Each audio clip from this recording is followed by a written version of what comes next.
जब आपके जीवन में कोई प्रॉब्लम आ गई, कोई एंजाइटी आ गई, कोई स्ट्रेस आ गया, कोई एग्जाम आ गया, अब दिमाग शांत नहीं रहने वाला।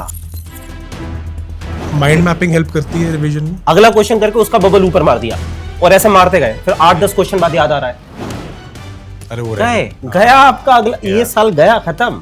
तो यूजुअली इस टाइम में, क्योंकि अभी एक हफ्ता रह गया है ना, बच्चों को मॉक टेस्ट पर फोकस करना चाहिए थोड़ा बहुत। हर बच्चा अपनी अलग अलग स्ट्रेटजी फॉलो करता है, पर मैंने कहा ना कुछ ऐसी स्ट्रेटजी होती है जो मैक्सिमम बच्चों पे काम करती है, वो बहुत सेफ है। एक golden tip for NEET aspirants. Golden tip भाई बढ़िया, एक स्ट्रॉन्ग कॉफी पी लेना 12 बजे। गाइस कुछ ही दिन बचे हैं नीट 2025 के एग्जाम के लिए, बट अभी भी गेम खत्म नहीं हुआ, टाइम अभी बाकी है। आई एम श्योर इस वक्त स्टूडेंट्स काफी कंफ्यूज्ड हैं, पैनिक में हैं, एंजाइटी में हैं कि क्या करें, क्या छोड़ें, रिवीजन करें या मॉक टेस्ट दें। So don't worry guys, CCC लेकर आया आपके लिए एक एक्सक्लूसिव पॉडकास्ट, और आज के जो हमारे गेस्ट हैं वो नीट एक्सपर्ट मिस्टर प्रतीक जैन हैं, जिन्होंने हजारों स्टूडेंट्स को नीट क्रैक करने में हेल्प और गाइड किया है। I know you guys are short on time, तो ज़्यादा वक्त वेस्ट नहीं करूँगा। Let's start with the podcast. I hope आपको इस पॉडकास्ट में बहुत वैल्यू मिले।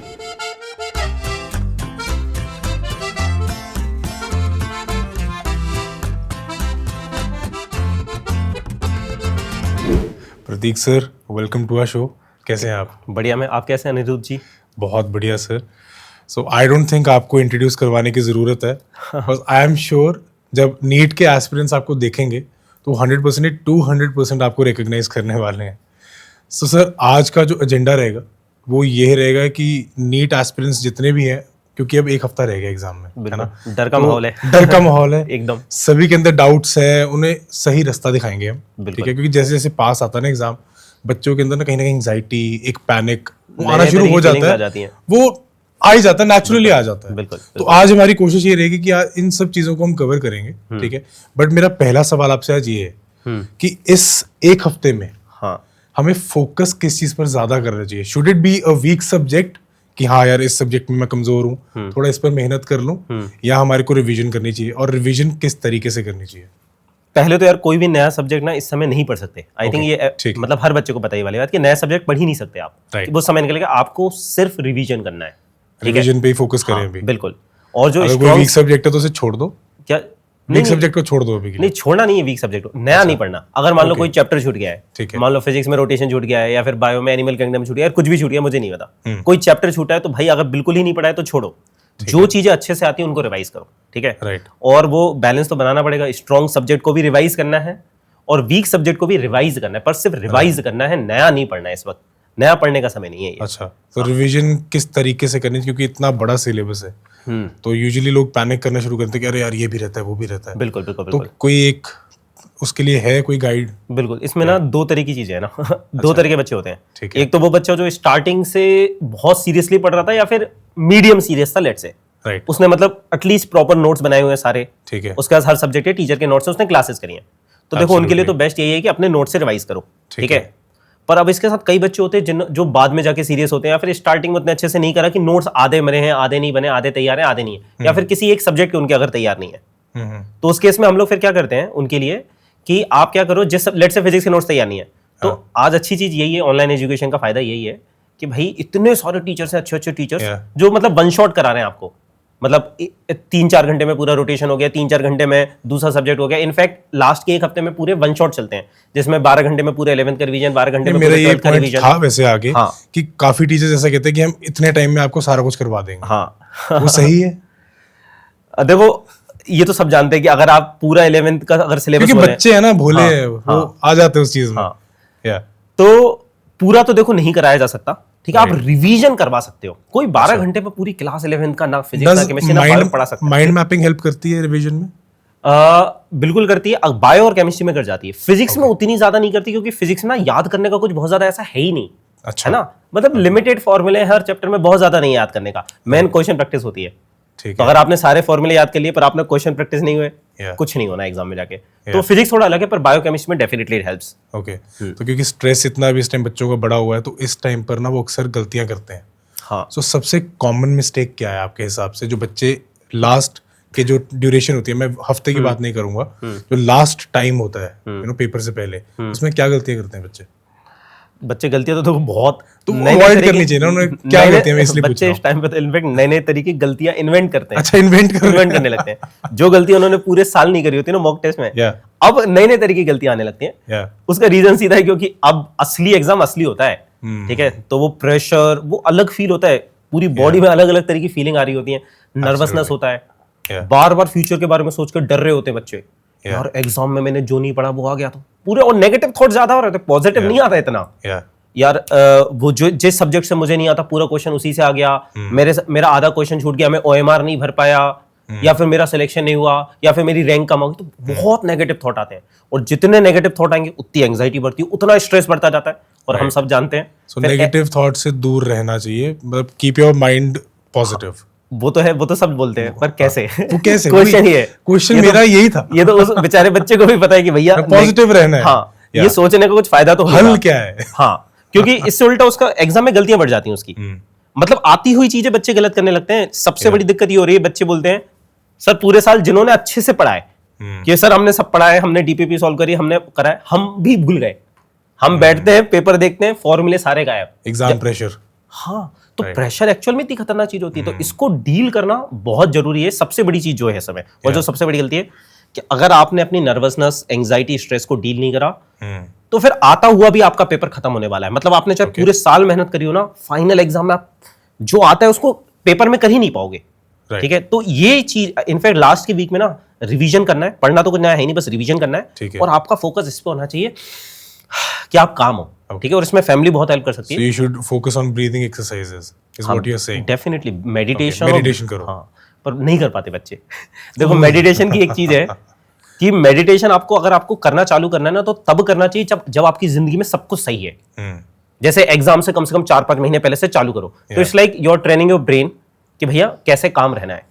पर जब आपके जीवन में कोई प्रॉब्लम आ गई, कोई एंजाइटी आ गई, कोई स्ट्रेस आ गया, कोई एग्जाम आ गया, अब दिमाग शांत नहीं रहने वाला। तो अब आप मेडिटेशन करने बैठोगे, उल्टे इतने नेगेटिव, क्योंकि वो फोकस लगेगा नहीं ना, क्योंकि टाइम आपके पास बचा नहीं है। हाँ हाँ, तो मतलब इसको हेल्दी प्रैक्टिस बना लो, ओवरऑल शुरू से इसको साथ लेकर चलो। पर इन बेचारों के पास तो एक ही हफ्ता बचा है। नहीं, आई होप इस पॉडकास्ट से वो कुछ गेन कर सके। देखो हर चीज का सॉल्यूशन है, हर चीज का सॉल्यूशन है। So that is what my aim is. So अभी आपने सर पीछे मॉक टेस्ट की बात करी थी। मैं एक मिनट ये बता देता हूँ, ये वाला सॉल्यूशन बस, कि मेडिटेशन हेल्प नहीं करेगा, but there is a way which can help them. Right. तो तरीका होता है कि भाई तुम्हें जो भी एंजाइटी आ रही है ना, एक कॉपी पेन उठाओ, अच्छा, और लिखो जो भी डर, जस्ट राइट इट डाउन। ठीक है। बिलीव मी, लिखने की पावर बहुत बड़ी है। मतलब in fact basically you went it out. हाँ, आप उसको वेंट आउट कर दो। हाँ, कई बार हम लोगों के साथ भी तो होता है कि आपके जैसे आपके इतने सारे काम होते हैं, 4-5 पॉडकास्ट हैं, ये है 3 चीजें हैं, सिंगिंग करना है, ये करना है, तो दिमाग में बहुत कुछ चल रहा होता है और हम कुछ भी नहीं कर पाते, हम पैरालाइज हो जाते हैं। But once you write it down, it gives clarity to your brain. So believe me, write it down. अभी बैठ जाओ 15 minute, write everything down and you will feel the difference. अभी आपकी बात से मुझे बात याद आ गई, जब पॉडकास्ट सर हम स्टार्ट करने वाले थे ना, तो मुझे ऐसा लग रहा था कि यार ये पहाड़ है, ये कैसे चढ़ूंगा, बिल्कुल ये कैसे होगा, इतने बड़े ऑलरेडी बिल्ड लोग हैं। सही बात है। बट वंस वी स्टार्टेड वो होता रहा। हाँ, step by step, take it one step at a time. Yes, that is what I learned. Exactly. तो एक स्टेप के हिसाब से चलते रहो, आप पहुंच जाओगे वहां पर। तो पैनिक नहीं करना, काम करना है। बिल्कुल बिल्कुल बिल्कुल सही सही, 100% राइट। तो अभी मॉक टेस्ट की हम दोबारा बात वापस वही आता हूँ। मॉक टेस्ट की बात कर रहे थे सर, तो यूजुअली इस टाइम में, क्योंकि अभी एक हफ्ता रह गया है ना, बच्चों को मॉक टेस्ट पर फोकस करना चाहिए थोड़ा बहुत, क्योंकि मॉक टेस्ट यूजुअली जो मैंने सुना है कि आपका सिलेबस हो जाए तो उसके बाद करो। हाँ, तो अभी सिलेबस तो हो गया, सिलेबस हो गया, अभी रिवीजन चल रही है, रिवीजन भी हो गया, अच्छा रिवीजन भी हो गया, तो मॉक टेस्ट करने चाहिए, हो जाना चाहिए मॉक टेस्ट, क्योंकि it can be demoralising for a student as well कि यार मॉक टेस्ट मेरा अच्छा नहीं जा रहा। सही बात है, सही बात है। वो पेपर देने बैठ रहा है, टाइम मैनेज नहीं हो पा रहा, सही बात है। वो पेपर अपने हिसाब से करना चाह रहा है, बट वो नहीं, उसका रिजल्ट नहीं निकल के आ रहा, कहीं ना कहीं फाइनल एग्जाम से पहले वो डिमोरलाइज हो रहा है। ठीक है, क्या उसे मॉक टेस्ट पर फोकस करना चाहिए या सिर्फ रिवीजन करे और फटाक से पेपर देने जाए? तो देखो इसमें एक चीज है कि मॉक टेस्ट पहले तो देना है, इसमें तो no doubt, no matter who you are. आपके 720 में से 720 नंबर आ रहे हैं अभी मॉक में, या 0 नंबर आ रहे हैं, मॉक तो सबको देना है, नहीं तो फाइनल एग्जाम में लिटरली अगर मॉक अभी नहीं दे रहे तो फाइनल एग्जाम में तो नहीं कर पाओगे, तो देना है। पर अब कितना देना है, क्वेश्चन ये है ना। इतने 4-5-6 दिन बचे अब, तो भाई अगर तुम्हारे 600 से ज्यादा नंबर आ रहे हैं, लेट्स से मॉक टेस्ट में आउट ऑफ 720 600 650 से ज्यादा नंबर आ रहे हैं, हर रोज 1-2 बहुत अच्छी तैयारी है, 2-2 1 से 2 मॉक दो भाई रोज, और देखो कहां गड़बड़ हो रही है, उसका एनालिसिस करो, और जिस टाइप के क्वेश्चन बार बार गलत हो रहे उनको प्रैक्टिस करके सुधारो। पर मैक्सिमम बच्चे जिनके अभी इतने अच्छे नंबर नहीं आ रहे हैं, लेट से भाई नंबर अभी 400 300 200 500, वही ना, वो बेचारे तो क्या करे, हो गया काम। नहीं बात ये है कि तैयारी नहीं हुई, कि आप ये नहीं कर सकते कि अब जब फाइनल घड़ी आ गई जंग की और अब आप गिव अप कर दो, तलवारें फेंक दो, नहीं, अब लड़के आना है। बात एक सेल्फ रिस्पेक्ट की भी तो होती है। Keep that spirit on. हाँ, बस फ्यूचर में क्या बोलोगे अपने मम्मी पापा को, क्या हम लड़े नहीं? मतलब ये तो आपकी जीवन भर के लिए आपकी इमेज खुद की नजरों में गिर जाओगे। और सेल्फ रिस्पेक्ट अगर नहीं है ना, आप जीवन में कुछ नहीं कर पाओगे। मुझे अंदर से पता होना चाहिए ना कि भाई जब मैं करने पे आ गया तो मैं कर जाता हूं, वो फ्यूचर के लिए भी मेरे को कॉन्फिडेंस देगा। फर्क नहीं पड़ता मैं जीवन में किस फील्ड में जा रहा हूं, तो वो आग जरूरी है। तो फर्क नहीं पड़ता तुम अभी कहो लास्ट के एक हफ्ते में तो अपनी जान लगा देनी, लिटरली युद्ध है ये। तो वो करना है। जान लगाते लगाते ना कई बच्चे 16 घंटे 18 घंटे पढ़ने लग जाते हैं। वो सही है, क्योंकि फिर वो एग्जाम के टाइम पे आके वो नींद आ जाती है उन्हें वहां जाके। ये मेरे साथ खुद हुआ है, आप जो बोल रहे हो ये भी गलती है। क्योंकि हम भी चलो स्कूलिंग करी है ना, यूजुअली क्या होता है हम स्कूल की बात ही करते हैं जैसे, तो एग्जाम से पहले ना बच्चे क्लास के बाहर लगे हुए हैं किताबें फाड़ने की, हाँ अरे ये भी आ गया, ये भी आ गया, ये भी आ गया। और क्या सुबह अर्ली मॉर्निंग उठे, सोए नहीं है ढंग से, और एग्जाम 3 घंटे का एग्जाम देने की उनकी हालत ही नहीं है। तो वो चीजों से वेरी कॉमन, या ठीक है मैं बताता हूँ। इससे बस पहले वो मॉक वाली बात, जिन बच्चों के कम नंबर आ रहे हैं अभी मॉक में, तो उनको थोड़ा सा मॉक टेस्ट की फ्रीक्वेंसी कम रखनी है कि भाई आप 2 दिन में एक मॉक टेस्ट दे दो और रिवीजन करो, ज्यादा से ज्यादा नया नहीं पढ़ना पर रिवीजन करो, जो भी पढ़ा उसका बार बार रिवीजन करो, है ना, क्योंकि अभी आपको बैलेंस करना होगा दोनों चीजों का, है ना। अब रही बात ये जो आप बोल रहे हो, ये बहुत सही चीज है। ये मैक्सिमम बच्चे इनफैक्ट जो ज्यादा सीरियस होते हैं ना, क्योंकि कहते युद्ध है, प्रतीक सर ने बोला है, क्योंकि अभी आपने सर ने लड़ेंगे नहीं सोएंगे कि हारना नहीं। तो एक संस्कृत का मुझे श्लोक याद आता है, मतलब 3 शब्द का है, पर इसको ये मेरे दिमाग में ना हमेशा रहता है और इसने मेरे जीवन में कई जगह मुझे बहुत हेल्प करी है। 3 शब्द बस, अति सर्वते वर्जियेत। अरे वाह। आपको जीवन में नो मैटर फील्ड कौन सी है, किस एरिया में हो, ये यूनिवर्सल रूल है। आपको जीवन में कभी भी अति नहीं करनी है। हर चीज की एक लिमिट होती है, हर चीज लिमिट में करो। आप वर्कआउट कर रहे हो, वहां पे एक लिमिट है। आप सक्सेस पाना चाहते हो, वहां पे भी एक लिमिट है। आप पढ़ाई कर रहे हो, वहां पर भी एक लिमिट है।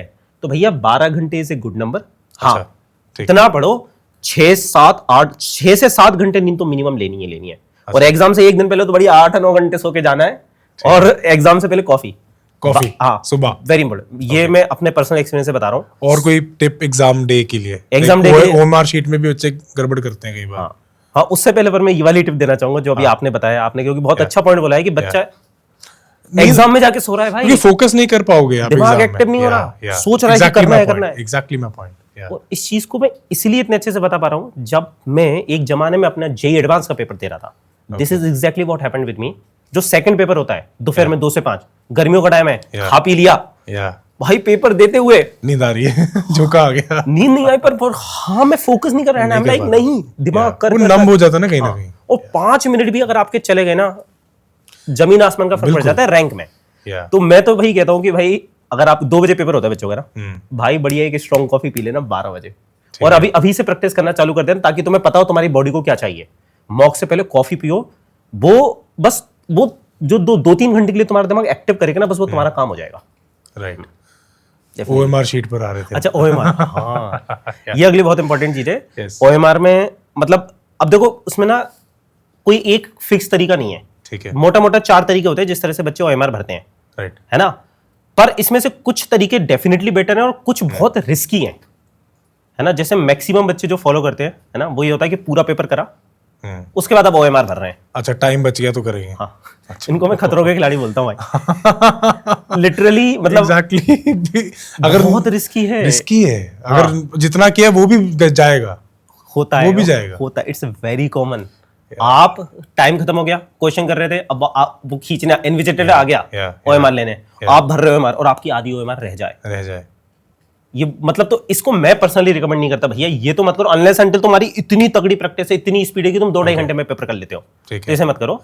बेस्ट तरीका जो मुझे लगता है कि आप ना 4-5-10 क्वेश्चन करने के बाद बबलिंग कर दो, अच्छा, है ना, या फिर एक डॉट मारते जाओ, छोटा सा डॉट, जो भी सही आंसर है उसमें, और लास्ट में जाके बबलिंग कर लो, है ना।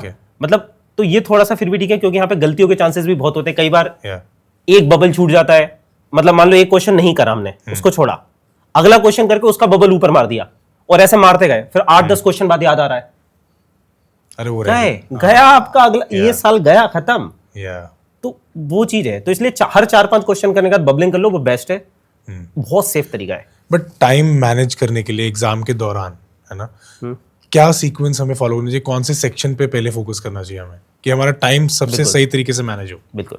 देखो ड्यूरिंग द एग्जाम? हाँ, हर बच्चा अपनी अलग अलग स्ट्रेटजी फॉलो करता है, पर मैंने कहा ना कुछ ऐसी स्ट्रेटजी होती है जो मैक्सिमम बच्चों पे काम करती है, वो बहुत सेफ है। तो जनरली नीट के बच्चों के लिए बात करें तो उनको कहीं ना कहीं बायो पहले उठा लेना चाहिए। उनकी बायो अच्छी होती है और कॉन्फिडेंस भी तो चाहिए आपको, है ना। अगर आपने पहले फिजिक्स उठा लिया और मान लो नहीं हुए फिजिक्स से 5 क्वेश्चन, हो गया काम। तो वो कॉन्फिडेंस जो गया वो बायो भी चली जाएगी। तो पहले you need to build that confidence, है ना। तो आई थिंक 30 to 45 मिनट में पूरी बायो करो, ठीक है, पूरी बायो खत्म कर लो पहले, है ना। जनरली और मैक्सिमम बच्चे यही यूज करते हैं और इसे ही करो, फिर केमिस्ट्री उठा लो, ठीक है। केमिस्ट्री टारगेट करो 45 मिनट में पूरी खत्म करना है, ठीक है। उसके बाद फिजिक्स उठाओ और फिजिक्स में 1 घंटे टारगेट करना है, 1 घंटे में पूरी फिजिक्स करने की कोशिश करो। मतलब आपको कोशिश करना है कि 2.5 घंटे में आपका पूरा पेपर हो जाए, और ये कोशिश अभी से मॉक में करना चालू कर दो, फाइनल एग्जाम में जाके स्ट्रेटजी नहीं बदलनी होती, ठीक है। और लास्ट का जो आधा घंटा बचा, अब उसमें देखो जो क्वेश्चन स्टार्टिंग में अच्छे से नहीं बने थे, जो डाउटफुल वाले क्वेश्चन थे, उनको सॉल्व करके खत्म कर दो। ये बहुत अच्छी बात आपने बोली कि जो प्रैक्टिस करनी है ये 1 हफ्ते में कर लो, वहां एक्सपेरिमेंट मत करना, क्योंकि एक्चुअल में क्या होता है, लोग फॉलो कुछ कर रहे होते हैं, प्रैक्टिस कुछ करते हैं, बट मैच डे पर जाकर एक अलग अतरंगा शॉट मारेंगे और आउट हो जाएंगे। नहीं, दिस इज एब्सोल्युटली सही बात है। डूम्सडे पे आप एक्सपेरिमेंट नहीं करोगे, वो डी डे है आपकी जीवन का, तो उस पे एक्सपेरिमेंट नहीं। द क्वेश्चन जो बच्चे सुनना चाहते होंगे मेरे हिसाब से, हर सब्जेक्ट के सर 5 ऐसे टॉपिक्स जो आपको लगता है कि आएंगे ही आएंगे, क्योंकि लास्ट ईयर एग्जाम लीक हो गया था, है ना। तो इस बार हो गया होगा, पता नहीं हो गया था कि नहीं, सुप्रीम कोर्ट ने फाइनली कहा था कि उस लेवल पे नहीं हुआ है। सो बट इस बार एक्सपेक्टेशन है कि पेपर काफी टफ आने वाला है ना। तो इस साल नहीं, ऐसा वैसे है नहीं, नहीं है, ये सब यूट्यूब पे क्योंकि मेरे को सुनने में आया, तो मैंने कहा एक बार आपसे पूछ लेता हूं। यूट्यूब पे देखो कंटेंट बनाना होता है, कोई आके बोलेगा पेपर बहुत डिफिकल्ट आएगा, कोई कहेगा अरे आसान है, सब अपना अपना ज्ञान दे रहे होते हैं, राइट। और जो इंसान आज बोल रहा है पेपर डिफिकल्ट आएगा, 2 दिन बाद वही बोलेगा कि पेपर आसान आएगा। तो भाई paper 5 topics for each subject जो बहुत इंपॉर्टेंट है, आपको कवर करने ही करने हैं। ठीक है, मैं बता देता हूँ, ठीक है। पहले तो देखो पेपर का लेवल वही रहेगा जो मोटा मोटा आता है ना, वही आता है, हल्का फुल्का ऊपर नीचे हो सकता है, पर मोटा मोटा वही लेवल होता है पेपर का। राइट। अब आपने जो कहा कि 5 टॉपिक हर सब्जेक्ट से ना, तो देखो नीट का ना पेपर का पैटर्न भी फिक्स टाइप का सा होता है। नीट एग्जाम कुछ ऐसा नहीं है कि एकदम से आउट ऑफ नोवेयर कुछ आ जाएगा। अराउंड 80% पेपर PYQ रिपीटेड है ना। हर सब्जेक्ट में जैसे फिजिक्स की बात करूं तो 3-4 क्वेश्चन ही ऐसे डिफिकल्ट होते हैं, बाकी क्वेश्चन लगभग सारे बच्चे कर सकते हैं। तो अगर फिजिक्स में मैं सबसे इंपॉर्टेंट टॉपिक बोलूं, है ना, जिनसे भर भर के क्वेश्चन आ रहे हैं, सबसे पहला तो भाई साहब यूनिट्स एंड मेजरमेंट, पहला चैप्टर है, सबसे आसान है, फ्री के नंबर है, डायरेक्टली इनडायरेक्टली 4-5 क्वेश्चन आ जाते हैं, इनडायरेक्टली भी आते हैं क्वेश्चन। फिर हो जाता है करंट इलेक्ट्रिसिटी, बहुत क्वेश्चन आ रहे हैं 4-5। AC EM वेव छोटा पार्ट है, इससे भी बहुत क्वेश्चन आ रहे हैं। मॉडर्न फिजिक्स में जो ड्यूअल नेचर है, सेमीकंडक्टर है, इससे भी भर भर के क्वेश्चन आते हैं। अच्छा, तो ये आपको कवर करने चाहिए। ये तो डेफिनेटली करना है, और KTG थर्मोडायनेमिक्स से भी बहुत क्वेश्चन आते हैं।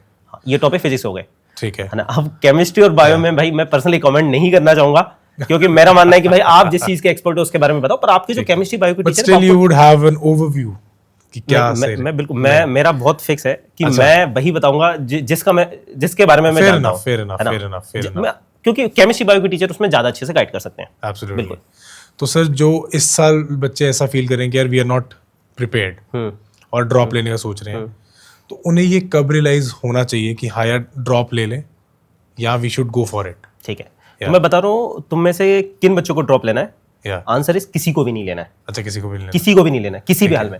अगर if there is option B, तो तुम्हारा नहीं निकल रहा। अगर तुम में से किसी ने सोच लिया कि बस मैं 2000 ये होगा 4 मई उसके बाद ड्रॉप ले रहा हूँ, बट 100% तुम्हारा नहीं निकल रहा है ना। एक बहुत प्यारी कहानी याद है कि कोई वॉर पे लड़ने गए थे शिप लेके, मुझे नाम याद नहीं यार एग्जैक्टली, शायद आप बता पाओ कौन थे ये लोग, है ना। तो वो लड़ने गए थे, आई थिंक अकीलीस वगैरह ही थे, कौन थे, शिप लेके, हाँ शिप लेके किसी दूसरे किंगडम में फाइट करने गए थे। आई थिंक ये ट्रोजन वॉर की बात कर रहे हैं क्या? शायद वही थी कहानी थी, एग्जैक्टली मुझे हॉर्स लेकर गए थे वो, हॉर्स भी वाले भी उसमें आता है, और उसमें एक चीज और थी, अब मुझे श्योर नहीं एग्जैक्टली यही वाली कहानी है। तो उन्होंने वहां पे जाके क्या करा था कि जब वो दुश्मन से लड़ रहे थे, जो लोग अटैक करने गए थे शिप लेके, है ना, तो जो अटैक कर रहे थे वो लोग थोड़ा कमजोर पड़ रहे थे, तो उनके सैनिक डर रहे थे, तो वापस जाने की सोच रहे थे। तो किंग ने क्या करा, सारी शिप जलवा दी वापस जाने की। अच्छा, कि अब भाई साहब आपके पास कोई ऑप्शन नहीं है कि मुड़ नहीं सकते, अब वापस जाना इज नॉट एन ऑप्शन, या तो लड़ो जीतो या मरो, there is no third option. Okay, so drop तो लेने का सोचो भी मत। अभी हाँ लास्ट 4-5 दिन में अपना 100% दे के आना है, उसके बाद देखेंगे अब आगे क्या करना क्या रिजल्ट आता है, उसके बट यू बाद should give your best shot. हाँ no matter where you are, तुम्हें जितने भी दिन बचे तुम्हें अपनी सेल्फ रिस्पेक्ट के लिए करना है, ये काम ये ध्यान रखो, करना है डेफिनेटली। सर लास्ट थिंग, एक golden tip for NEET aspirants. Golden tip, या वैसे तो सारी डायमंड वाली दे दी है, अच्छा चलो कोई नहीं गोल्डन बता देते हैं। मतलब जैसे मैं जब ये अनअकैडमी पे जैसे हमारे मैराथन चल रहे हैं, बड़ी बड़ी क्लासेस चल रही है ना, तो कुछ सर्टेन कमेंट्स है जो बार बार आते हैं, जैसे कि सर इस साल का कट ऑफ कैसे है, कितना जाएगा, क्योंकि लास्ट ईयर लगभग आपको अच्छा मेडिकल कॉलेज चाहिए तो 650 के अराउंड मार्क्स चाहिए थे, तो बच्चे परेशान, क्या सर 650 से भी ऊपर चला जाएगा कट ऑफ या उससे कम जाएगा, कितना जाएगा, है ना, वैसे कितना जाएगा? देखो रियलिटी में तो देखो कोई नहीं जानता, और मैं पर बता देता हूँ उसके आसपास ही जाएगा, इतना बता देता हूँ, अराउंड 650 के आसपास ही जाएगा, ना ज्यादा कम होने वाला है ना ज्यादा ऊपर जाने वाला है, ठीक है। पर बात ये है कि फिर वही परिणाम के बारे में सोचने लगे, अरे कर्म तो कर दो, अपनी पढ़ाई तो कर ले, तेरा कर्म है रोज 12 घंटे पढ़ना, भाई तू अपना कर्म कर, परिणाम तेरे हाथ में नहीं है, वो आएगा जो आना है, डेडिकेशन से बस पढ़ाई करो, बिल्कुल बाकी रिजल्ट भगवान के नाम छोड़ो, बस भगवान, हाँ भगवान ही has a plan for you यार। Perfect, thank you so much sir. बिल्कुल अनिरुद्ध जी, बहुत अच्छा लगा, मजा आया, शॉर्ट एंड क्रिस्प पॉडकास्ट हुआ है एग्जैक्टली। मुझे तो खुद बहुत क्लैरिटी मिली। आई होप इस पॉडकास्ट से बच्चों को एक कॉन्फिडेंस आया होगा, बिल्कुल, और वो इस पॉडकास्ट को गाइडिंग फोर्स लेके बिल्कुल पेपर क्रैक बढ़िया से करेंगे। बिल्कुल अनिरुद्ध जी, आई थिंक 20 मिनट में ना आपने जो क्वेश्चन पूछे हैं, आपने एस्पायरेंट का A to Z सारा कवरेज कर दिया इस 20 मिनट का पॉडकास्ट होने के बाद, बच्चे को कहीं कोई डाउट नहीं बचेगा एग्जाम से related, A to Z coverage है, and he will feel very motivated कि गलती से भी गिव अप नहीं करना। That is what our motive was. Exactly, thank you so much, thank you. तो दोस्तों ये थे आज के पॉडकास्ट के वो टिप्स जो आपको नीट क्रैक करने में हेल्प करेंगे। आई होप आपको इस पॉडकास्ट में वैल्यू मिली हो और ये पॉडकास्ट की जो टिप्स आपको मिले हैं आपके लिए गेम चेंजिंग हो। अब वक्त है स्मार्ट स्ट्रैटेजी का, फोकस्ड रिवीजन का और एक पॉजिटिव माइंडसेट का। All the best guys, go for it, NEET अब करके रहेंगे।